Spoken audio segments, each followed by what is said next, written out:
love is a choice, but forgiveness is a choice. So you're not going to feel like forgiving someone all the time. I'm not going to feel like forgiving you, but we can't keep a record of wrongs. I think sometimes we're pretty good at that, but when we fight, sometimes we're blowing up the issue at hand, and why are we getting so mad about this? But what really, we're fighting about is not really what we're fighting about. What happened 5 years ago. You know? Okay, great to hear from Mike on the beach. There's some good stuff there, challenging stuff for us in the kitchen here, Mike and Diane and Dan and Danielle. Forgiveness, choosing to forgive, pursue forgiveness every day, he said. Not easy.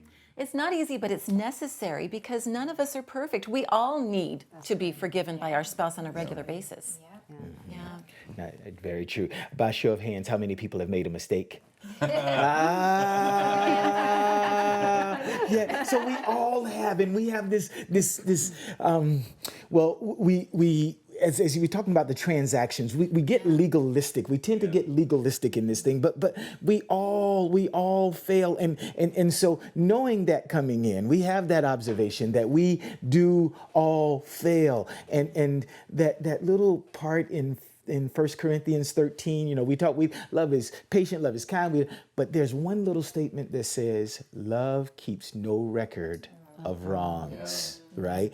And so when we are doing this right, we are not keeping a record of wrongs. There is no dialogue. And the reality is God has showed us the example first, right? Because while we were yet sinners, Christ loved us, right? And so we have that example. And then even when we get it wrong in Galatians, he says, those of you who are of the Spirit, restore them gently, right? So one, we're going to make mistakes, right? That is going to happen, right? But we are not to keep a record of those mistakes. And even further than that, as it relates to the specific thing that's happening now, we're called to restore them gently. That's good. And we need to, as couples, we have to learn to stop keeping score, right? Because we always like to take score and start losing count. That's right? Stop keeping score and start losing count. I know the Bible tells us to forgive 70 times 7, right? So that's 490 times. Not 409 times in a year, in 6 months, a day.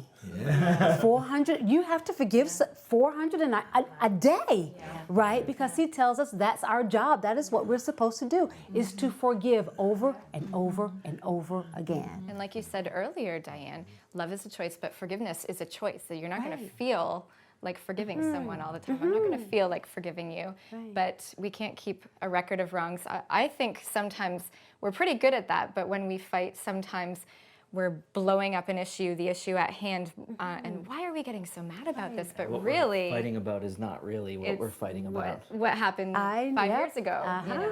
Be careful. There's a subtext, there's a subplot, there's connected what was said or done last month, or That's It right. piles up, but we need to just forgive. Yeah. Yeah, I heard one guy say that being married is kind of like being arrested when you're talking to your wife. It's like being arrested. Anything you say can and will be used against you, and it'd be brought up later, and because they're keeping that count, right? No, you did this last night. But no, forgiving someone doesn't make the other person right. It just makes you free. Right. Makes you free. That's right. You know? And Mike, you were talking about 1 Corinthians 13, and love is patient, love is kind, love is gentle, love is good, love keeps no record of wrongs. That kind of love described in that chapter is actually perfect love. That's agape love. That's God's love. And so we may think to ourselves, well, I can't, never keeps a record of wrong, is always patient. I can't live like that. I'm human. But I think the point is when we surrender our lives to the love of God in us, then he says, I can help you live like that. I can help you love like that. You're not perfect and you're going to blow it, but you know what? You can start over. You can say, you know what, honey, I blew it. I'm so sorry. I'm going to do my best to love you better today than I did yesterday. And as we both walk in that, and we both walk in grace and forgiveness, then it becomes easier then to live and love like that tomorrow. 'Cause she's the one maybe that needs grace today, but I might need grace tomorrow. 'Cause I might mess up tomorrow. It might happen. It might happen. You think so? Just mine. Just mine. Yes. Yeah. I do a little thing with my friends. When a friend says, "Oh, I owe you one," I always says, "No, always remember, friends are always even, right? So we don't keep score, right? You never owe me anything. This is what we do. So friends are always even." Yeah, and Mike has this thing with the girls that he always tells them to love hard.